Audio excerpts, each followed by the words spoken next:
মুনমুন রায়ের লেখা গল্প দ্বিতীয় বিয়ে।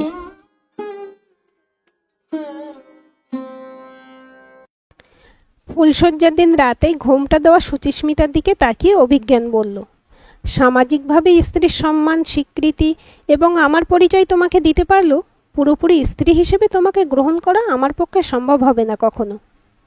পাত্রের এ বিয়েতে আপত্তি আছে, এরকম কথা বিয়ের আগেই তার ঠাম্মার কাছে শুনেছে সুচিস্মিতা, কিন্তু বিস্তারিত জানতে চায়নি একবারও।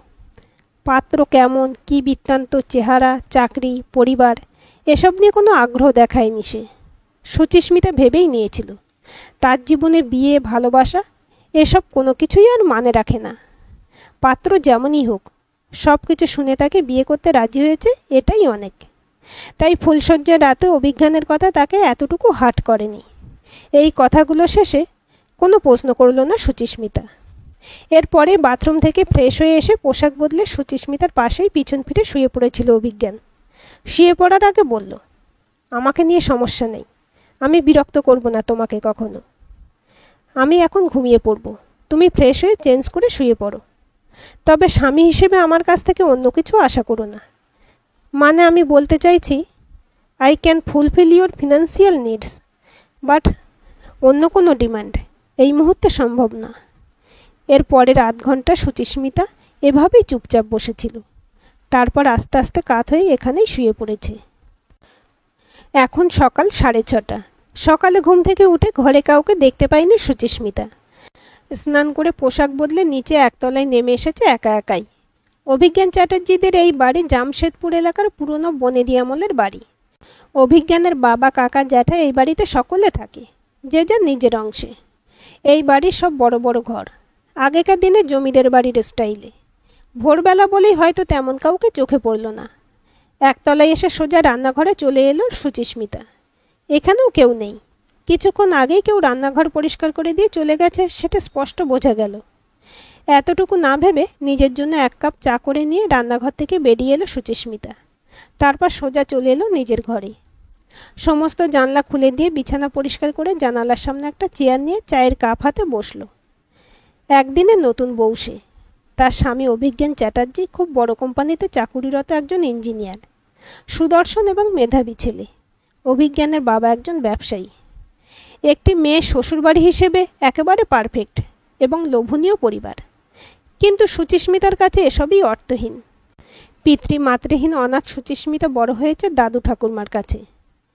কলেজে এসে প্রথম প্রেম বিনোদ ত্রিপাঠী। সেখানে ঠকে গেছে মারাত্মকভাবে। এই একটা মারাত্মক ভুল তাকে একেবারে ধ্বংস করে দিয়েছে রাতারাতি। অবাঙালি ছেলে বিনোদ ত্রিপাঠীকে ভালোবেসে বিয়ে করে বাড়িতে কাউকে কিছু না বলে মুম্বাইতে চলে গিয়েছিল বিনোদের সঙ্গে। কিন্তু বিনোদের যে সব কিছুই মিথ্যে, সবটাই সাজানো এবং বিনোদ বিবাহিত সেটা বুঝতে পেরেছিল 1 মাসের মধ্যে। তারপর অনেক কাঠখড় পুড়িয়ে পুলিশ, প্রশাসন, সরকার সকলের সাহায্যে বিনোদের হাত থেকে মুক্তি পেয়েছিল। ডিভোর্স, তারপর আবার কলকাতা। এরপরে পুরোপুরি ডিপ্রেশনে চলে গিয়েছিল সুচিস্মিতা। এরপরেই অভিজ্ঞানের সঙ্গে তার সম্বন্ধ আসে। নিজের পরিস্থিতি পাল্টাতে আর কলকাতা ছেড়ে যেতে বিয়েতে রাজি হয়ে গেল সুচিস্মিতা। অভিজ্ঞানের প্রথম পক্ষের বউয়ের সঙ্গে ডিভোর্স হয়ে যায় 2 বছরের মাথাতেই। কেন ডিভোর্স হয় সে ব্যাপারে কৌতূহল নেয়নি সুচিস্মিতা। অভিজ্ঞানের বাড়ির লোক বিনোদের সব কথা জেনেও তাকে পুত্রবধূ হিসেবে পছন্দ করেছেন এবং বাড়ি ছেড়ে, কলকাতা ছেড়ে আত্মীয় পরিজন সবার চোখের সামনে থেকে বেরিয়ে জামশেদপুরে চলে আসতে পেরেছে, এতেই সে খুশি। নিজের ভাবনার জগতে ডুবে গিয়েছিল সুচিস্মিতা। ঠিক এই সময় কানের কাছে এসে কেউ বলল, গুড মর্নিং। চমকে তাকালো সুচিস্মিতা। দেখল কঙ্কনা দাঁড়িয়ে আছে, পরনে সালোয়ার কুর্তি। কঙ্কনার সঙ্গে গতকালে আলাপ হয়েছে সুচিস্মিতার। অভিজ্ঞানের জ্যাঠতুতো দাদার বউ।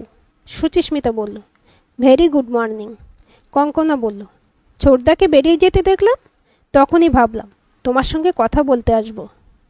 তুমি বিরক্ত হবে না তো যদি আমি তোমার কাছে একটু বসি? কঙ্কনার দিকে তাকিয়ে হাসল সুচিস্মিতা। বলল, একটুও বিরক্ত হব না, আমি তো একাই বসেছিলাম, বরং ভালো করেছো এসে। কঙ্কনা বলল, একটু পরেই কাকিমা চলে আসবে, মানে তোমার শাশুড়ি। তার আগেই যা বলার বলে নিতে হবে আমাকে। কেউ এসে গেলে আর কথাগুলো বলা যাবে না। শোনো, কয়েকটা কথা তোমাকে বলে রাখা খুব জরুরি। অবাক হচ্ছে সুচিস্মিতা। কঙ্কনার চোখ মুখের ভাব বলে দিচ্ছে সে কোনো গোপন কথা বলতে এসেছে তাকে, বিয়ের পরের দিনই কাউকে না জানিয়ে সুচিস্মিতার কাছে কী এমন গোপন কথা বলতে এসেছে। ঠিক এই সময় কঙ্কনা আবার বলে উঠল, দেখো আমি সবটাই জানি। তুমি আর ছোটদা দুজনেই বাধ্য হয়ে বিয়ে করেছো দুজনকে। তোমাদের পরিবারের চাপ ছিল তোমাদের উপর। ছোটদাকে আগের মতোই সেই ভোর 4টের সময় যেভাবে বেরিয়ে যেতে দেখলাম, তাতে আমি আর আমার বর দুজনেই আন্দাজ করতে পারছি পরিস্থিতি। আমার বর সম্পর্কে তোমার ভাসুর হবেন, তাই তিনি তোমার সঙ্গে কথা বলতে এলেন না, আমাকে পাঠালেন। তুমি যদি অনুমতি করো তাহলে আমি কয়েকটা কথা বলতে চাই তোমাকে। সুচিস্মিতা দেখছে কঙ্কনাকে, এবার শান্ত গলায় বলল, তুমি নিশ্চিন্তে বলতে পারো যা বলতে চাও। কোনো কথাই আমার উপর আর কোনোভাবে প্রভাব ফেলতে পারে না। এবার কঙ্কনা বড় বড় পা ফেলে দরজার বাইরে গিয়ে সন্তর্পণে দেখে নিল কেউ আছে কিনা দরজার বাইরে। তারপর ঘরে ঢুকে দরজা বন্ধ করে দিয়ে আবার এসে বসলো সুচিস্মিতার পাশে। তারপর বলল, কোনো ভূমিকা ছাড়াই সরাসরি বলছি আমি। দেখো, ছোটদা ভীষণ ভালো ছেলে। অনেকগুলো টাকা নিয়ে তবে ছোটদাকে ডিভোর্স দিয়েছে বিপাশা। কিন্তু এখনও বড় খরচ হলে ছোটদার কাছ থেকেই টাকা নিচ্ছে ডিভোর্স হয়ে যাওয়ার পরেও। অন্য আর একটা মানুষের সাথে সম্পর্ক আছে বিপাশার, তবু টাকার জন্য ছোটদাকে ছাড়ছে না। আমরা সবাই বুঝতে পারছি বিপাশা ভালো না, কিন্তু ছোটদা বুঝতে পারছে না। ঠাকুরের আশীর্বাদে ডিভোর্সটা হয়ে গেছে। আমরা ভেবেছিলাম আপদ বিধে হয়েছে, বিপাশা আর ফিরে আসবে না ছোটদার জীবনে। কিন্তু ও মেয়ে সাংঘাতিক, আপদ ফিরে আসছে। ছোটদাকে আবারও জাল ফেলে ধরতে চাইছে। ছোটদাও চুম্বকের মতো ওর দিকে এগিয়ে যাচ্ছে। এক নিঃশ্বাসে কথা বলে চুপ করে গেল কঙ্কনা। এবার সুচিস্মিতা বলল, এখানে আমার কি করণীয় আছে? এই কথাগুলো তুমি আমাকে কেন বলছো? কঙ্কনা বলল, যেভাবেই হোক, যেমনভাবেই হোক, তোমরা স্বামী স্ত্রী। তোমাদের মধ্যে ভালোবাসা আন্তরিকতা না থাকলেও আইনত তোমরা স্বামী স্ত্রী। তাই আমি তোমাকে বলতে এলাম, হাত জোর করে রিকোয়েস্ট করতে এলাম, আমার ছোটদাকে বাঁচাও। মানে আমি বলতে চাইছি, স্বাভাবিক একটা স্বামী স্ত্রীর জীবন তোমরা শুরু করো। দেখো, বিপাশা নিজে থেকেই সরে যাবে। কঙ্কনার দিকে খানিকক্ষণ তাকিয়ে থেকে সুচিস্মিতা বলল, সেটা সম্ভব কিনা বলতে পারবো না। কঙ্কনা এবার সুচিস্মিতার দুটো হাত শক্ত করে ধরে ফেলল, বলল, এখন এসব বলার সময় নয়। ছোটদাকে আমরা বিয়ে দিয়েছি কারণ ওর একটা সুস্থ জীবন দরকার। অন্তত আমাদের জন্য কিছুদিন এটা করতেই হবে। সুচিস্মিতা বলল, আমি চেষ্টা করব। তবে উনি যদি আমার সঙ্গে থাকতে না চান তাহলে জোর করে আমি থাকবো না।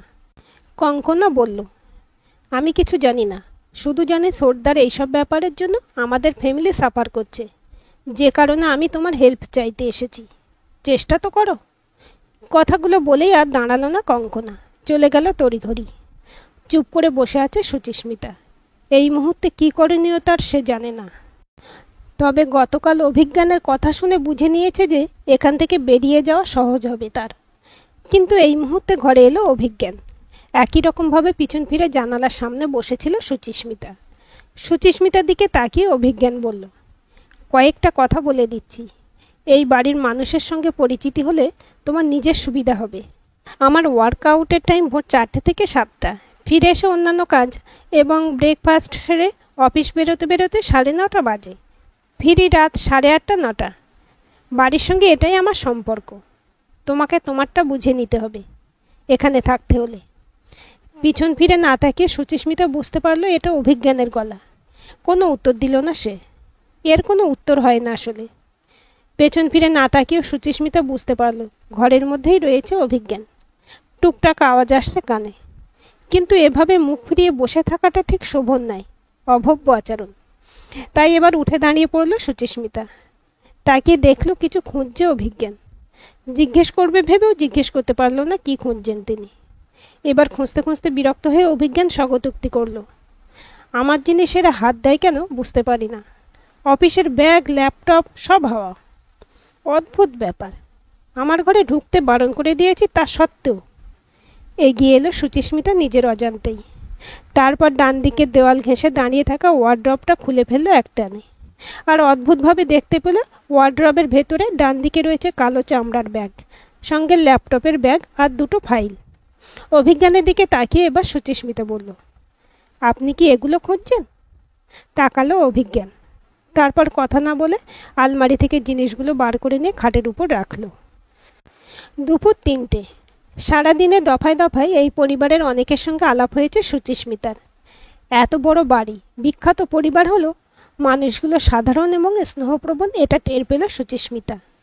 একজন নতুন বউকে যে অনুভূতি, যে আদর, যে গুরুত্ব, যে উষ্ণতা দিয়ে সকলেই জড়িয়ে রাখে সর্বক্ষণ, তার থেকে অনেক বেশি গুরুত্ব দিয়ে এরা জড়িয়ে রাখতে চাইছে সুচিস্মিতাকে। সেটা অনুভব করল সুচিস্মিতা। এতটা যত্ন, এতটা আদর নিজের বাড়িতে কখনো পায়নি সে। সুচিস্মিতা যেন রাজরানী। কিছুক্ষণ আগেই দুপুরের আহার শেষ হয়েছে সবার। বাড়িতে বিয়ের রেশ চলছে এখনো, তাই খাওয়া দাওয়া একসাথে হচ্ছে। দফায় দফায় খাবার চলছে। প্রথমে বাচ্চারা, তারপর বয়স্করা, তারপর ছেলেরা, শেষে বাড়ির বউরা। যেন পিকনিক চলছে। ভালো লেগেছে সুচিস্মিতার। খাওয়া শেষ হয়ে যাওয়ার পর একটা ঘরে আড্ডা হচ্ছে সবাই মিলে। খাটের উপর গা ঘেঁষাঘেঁষি করে বসে চলছে আড্ডা। ঠিক এই সময় সুচিস্মিতার ফোনে মেসেজ ঢুকলো। সুচিস্মিতা ফোন হাতে নিয়ে দেখল বিনোদ ত্রিপাঠীর মেসেজ। তাতে হিন্দি হরফে লেখা আছে, মুঝে পাতা হ্যায় तुमने फिर से शादी कर ली और इस बार बड़ा हाथ मारा है, लेकिन मुझे तुमसे जो पैसे लेने हैं वो दे देना। मैं पैसे लेने आऊँगा, किसी को पता नहीं चलेगा। टेंशन मत लो, हमारा रिश्ता ख़त्म होने वाला नहीं है। শেষের লাইনটা পড়ে ভয়ে সর্বাঙ্গ কাঁটা দিয়ে উঠল সুচিস্মিতার। কারণ সে জানে বিনোদের থেকে কখনো সে কোনো টাকা পয়সা নেয়নি। পর মুহূর্তে আর একটা মেসেজ ঢুকলো। এবার আর ভয়ে মেসেজের দিকে তাকাতেই পারছে না সুচিস্মিতা। এবার কি লিখেছে কে জানে, কিন্তু দেখতে তো হবেই। তাই আবার মেসেজ খুলে দেখল সুচিস্মিতা। দেখে খুশি হলো এই কারণে যে এবার আর বিনোদ মেসেজ করেনি, করেছে অভিজ্ঞান। লিখেছে, আমার একটা সবুজ রঙের ফাইল থাকবে, যেখানে এই জিনিসগুলো ছিল, অফিসের ব্যাগ, ল্যাপটপ, সম্ভবত ওখানেই রয়ে গেছে। কিছু মনে করো না, সমস্যা হলে অন্য কাউকে বলো। ফাইলটা লাগবে, 2 ঘন্টার মধ্যে মিটিং আছে। আমি কাউকে পাঠিয়ে দেব, তাহলে ফাইলটা দিয়ে দেবে। ফোন হাতে নিয়ে চুপ করে বসে রইল সুচিস্মিতা। একটু দূরেই সুচিস্মিতার শাশুড়ি বসে আছে। তার দিকে চোখ গেল এবার। তিনিও সুচিস্মিতার দিকে তাকিয়ে আছেন। এবার বললেন, কি হয়েছে? মুখটা হঠাৎ শুকনো হয়ে গেল কেন? আপনার ছেলের মেসেজ এসেছে, একটা সবুজ ফাইল ওয়ার্ড্রোবে আছে, 2 ঘন্টার মধ্যে ওটা দরকার। সুচিস্মিতার এই কথাটা শুনে গোটা ঘরে অন্তত 15 জন মানুষ খুশিতে আত্মহারা হয়ে গেল যেন। প্রত্যেকে তাকিয়ে আছে সুচিস্মিতার দিকে। সঙ্গে সঙ্গে কঙ্কনা চলে এলো সুচিস্মিতার পাশে। বলল, তুমি চলে যাও গাড়ি নিয়ে, ফাইল নিয়ে যাওয়ার সময় হবে না এখানে কারোর। পৌঁছতে 1.5 ঘন্টা লেগেই গেল। বিরাট বড় অফিস অভিজ্ঞানের। সুচিস্মিতার ফোন পেয়ে অফিস থেকে বেরিয়ে চলে এলো অভিজ্ঞান। গাড়িতে বসেই অভিজ্ঞানকে দেখছে সুচিস্মিতা। দেখতে বেশ ভালো, দেখলেই মনে হয় ভালো ছেলে, কিন্তু বেশ গম্ভীর। সুচিস্মিতার পাশে এসে বসেছে অভিজ্ঞান। অভিজ্ঞানের দিকে ফাইলটা বাড়িয়ে দিল সুচিস্মিতা। অভিজ্ঞান বলল, মিটিংটা ক্যান্সেল হয়েছে, আমি বেরিয়ে যাব। সুচিস্মিতা বলল, আমি শুধু শুধু এলাম তাহলে। বেশ, কোনো ব্যাপার না, আপনি যেখানে যাওয়া চলে যান, আমি ফিরে যাচ্ছি। নির্লিপ্ত গলায় অভিজ্ঞান বলল, আমি বাড়িতেই যাব, তা না হলে এই গাড়িতে উঠে বসলাম কেন? গাড়ি চলতে শুরু করেছে। কেউ কোনো কথা বলছে না। প্রথম কথা বলল অভিজ্ঞান। বলল, অফিসে এসে ফাইল দেওয়ার জন্য ধন্যবাদ। সুচিস্মিতা বলল, মা আর কঙ্কনা সবাই মিলে বলল, তাই এলাম। অভিজ্ঞান বলল, মা আমাকে ফোন করেছিল, তোমাকে নিয়ে যেন অন্য কোথাও ঘুরে তারপর যেন বাড়িতে ঢুকি। বৌদিও মেসেজ করেছিল, ওই একই অনুরোধ। সুচিস্মিতা বলল, কঙ্কনা খুব ভালো, আর মা একদম অন্যরকম। অভিজ্ঞান বলল, অন্যরকম মানে? সুচিস্মিতা বলে, হয়তো আমার কথাটা ভুল হলো, আমি কোনো রকম মাই দেখিনি। আমার জন্মের 1 মাসের মধ্যেই আমার মা বাবা দুজনেই মারা গেছেন একটা অ্যাক্সিডেন্টে। আত্মীয় স্বজন, বন্ধু বান্ধবদের মা দেখেছি। আপনার মা তাদের সবার থেকে আলাদা। ওনার চোখে খুব নিজের লোকের ছোঁয়া আছে। অভিজ্ঞান বলে, এটা আমি জানতাম না। সুচিস্মিতা বলল, কোনটা? অভিজ্ঞান বলল, তোমার মা বাবা নেই? এটা জানতাম না। আসলে তোমার ব্যাপারে কোনো ইন্টারেস্ট নিইনি, কেউ বলতে এলেও শুনতে চাইনি, তাই হয়তো জানি না। সুচিস্মিতা বলে, আমি দাদু ঠাকুরমার কাছে বড় হয়েছি। অভিজ্ঞান বলে, আর কে কে আছে তোমার বাড়িতে? সুচিস্মিতা বলে, আর কেউ নেই কলকাতার বাড়িতে। আমি, দাদু আর ঠাম্মা থাকতাম। কাকা কাকিমা অন্য জায়গায় থাকে। অভিজ্ঞান বলল, তাহলে এত লোকের মধ্যে আমাদের বাড়িতে তোমার অসুবিধা হওয়ার কথা। সুচিস্মিতা বলল, কোনো অসুবিধা হচ্ছে না আমার, ভালো লাগছে। তবে আমরা তো আর বেশি দিন থাকবো না এভাবে। আপনিও আপনার গার্লফ্রেন্ডের কাছে চলে যাবেন, আমিও চলে যাব। অভিজ্ঞান বলল, এসব কথা তোমাকে কে বলল, বৌদি? সুচিস্মিতা বলল, ফ্যামিলির সবার হাসিমুখ দেখতে চাইছে কঙ্কনা, তাই হয়তো আপনার কথা শেয়ার করেছে আমার সঙ্গে। কঙ্কনার দোষ নেই। অভিজ্ঞান বলল, আমি বৌদি ডাকি। তোমার থেকে দাদা বৌদি দুজনেই বয়সে বড়। তুমি অন্য কিছু বলে ডাকতে পারো। সুচিস্মিতা বলল, বেশ, যতদিন আছে সংসার সংসার খেলা চলুক। অভিজ্ঞান বলল, কফি খাবো, তুমি খাবে? তাহলে কোথাও বসে একটু কফি খেয়ে নিই। আমি ঝামেলা বাড়াতে চাইছি না আসলে। মা আর বৌদি দুজনের কথা শোনাও হবে। অফিসের কাজের প্রেশার ছিল, মাথাটা ধরেছে, কফিও খাওয়া হবে। এটা অন্য কোনো ইস্যু নয়। সুচিস্মিতা বলল, আচ্ছা বেশ, আমরা দুজনেই যখন দাম্পত্য জীবন কন্টিনিউ করব না, তখন যতদিন থাকবো বন্ধুত্বপূর্ণভাবে থাকাই ভালো। অভিজ্ঞান বলে, তোমার সঙ্গে সারা জীবন থাকতে আমার সমস্যা নেই, শুধু তোমার সব ডিমান্ড আমি রাখতে পারবো না। সুচিস্মিতা বলে, আমি কোনো শর্তে বিয়ে টিকিয়ে রাখবো না। তাছাড়া আপনাদের বাড়িতে মানুষগুলোর সঙ্গে মিশে মনে হচ্ছে যে এদের ঠকানোটা অন্যায়, ওটাও আমি পারবো না। এই বড়জোর মাস ছয়েক, তারপর আমাদের আলাদা হয়ে যাওয়াটাই ভালো। অভিজ্ঞান বলে, বেশ। সুন্দর কফি হাউস, সাজানো গোছানো। মুখোমুখি বসেছে অভিজ্ঞান আর সুচিস্মিতা। 2 কাপ কফি এলো। অভিজ্ঞান মাঝে মাঝে টেডি সুচিস্মিতাকে দেখছে। বিয়ের আগে সুচিস্মিতার ছবিও সে দেখেনি। সম্ভবত আজকেই প্রথম সরাসরি সুচিস্মিতার মুখ এত স্পষ্ট দেখতে পাচ্ছে। সকালে ল্যাপটপ খোঁজার সময় ভালো করে মুখের দিকে তাকাতে পারেনি। লাল টকটকে শাড়ি, কানে ঝুমকো, ছোট লাল টিপ, সিঁথিতে সিঁদুর, নাকে নাকছাবি, গলায় অন্তত 2 কি 3টে হার। গলার দিকে ভালো করে তাকাতে পারেনি অভিজ্ঞান। হাতেও অনেক চুড়ি গয়না, শাঁখাপলা, আংটি। সুচিস্মিতা যে একেবারে নতুন বউ, এটা তাকে এক ঝলক দেখলে স্পষ্ট বোঝা যাচ্ছে। মাঝে মাঝে লাল শাড়িটা মাথায় টেনে ঘোমটা দিচ্ছে সুচিস্মিতা। শাড়ি গয়নায় অনভ্যস্ত, বোঝাই যাচ্ছে দেখে। তবু তীব্রভাবে ম্যানেজ করার চেষ্টা। হাসি পেয়ে গেল অভিজ্ঞানের। এবার অভিজ্ঞান বলল, আমি এসব মানি না। গোটা জামশেদপুরে এসবের চল নেই। এই মাথায় বারবার কাপড়টা তোমার প্রবলেম করবে, এসব দিতে হবে না। মানে আমি ঘোমটার কথা বলছি আর কি। হেসে ফেলল সুচিস্মিতা। বলল, আসলে আমার খুব ভালো লাগছে। বাংলা সিনেমায় দেখায় না কেমন লাল শাড়ি, ঘোমটা, গা ভর্তি গয়না, আমার নিজেকে অনেকটা বাংলা সিনেমা নায়িকা নায়িকা লাগছে। সুচিস্মিতার কথা শুনে এবার অভিজ্ঞান সুচিস্মিতা দুজনেই হেসে ফেলল। ঠিক এই সময় তাদের টেবিলে এসে দাঁড়ালো এক ভদ্রমহিলা। বিপাশাকে চিনত না সুচিস্মিতা, কিন্তু অভিজ্ঞান অবাক হয়ে গেল। সুচিস্মিতা দেখল ছোট ছোট চুল, গায়ের রং ফর্সা, পরনে জিন্স আর স্লিপলেস কুর্তি পরিহিত ভদ্রমহিলা অভিজ্ঞানের দিকে তাকিয়ে চড়া গলায় মেজাজ দেখিয়ে বলে উঠল, বাহ, অপূর্ব।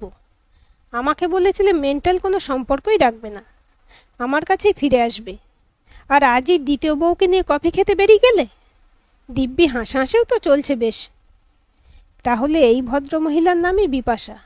কঙ্কনা ঠিকই বলেছিল, ভদ্রমহিলা বেশ অসভ্য। মনে মনে ভাবল সুচিস্মিতা। বিপাশার দিকে তাকিয়ে অভিজ্ঞান বলল, আমি রাতে ফোন করে তোমার সঙ্গে কথা বলছি, এখন তুমি যাও। এখানে কোনো রকম সিন ক্রিয়েট চাই না আমি।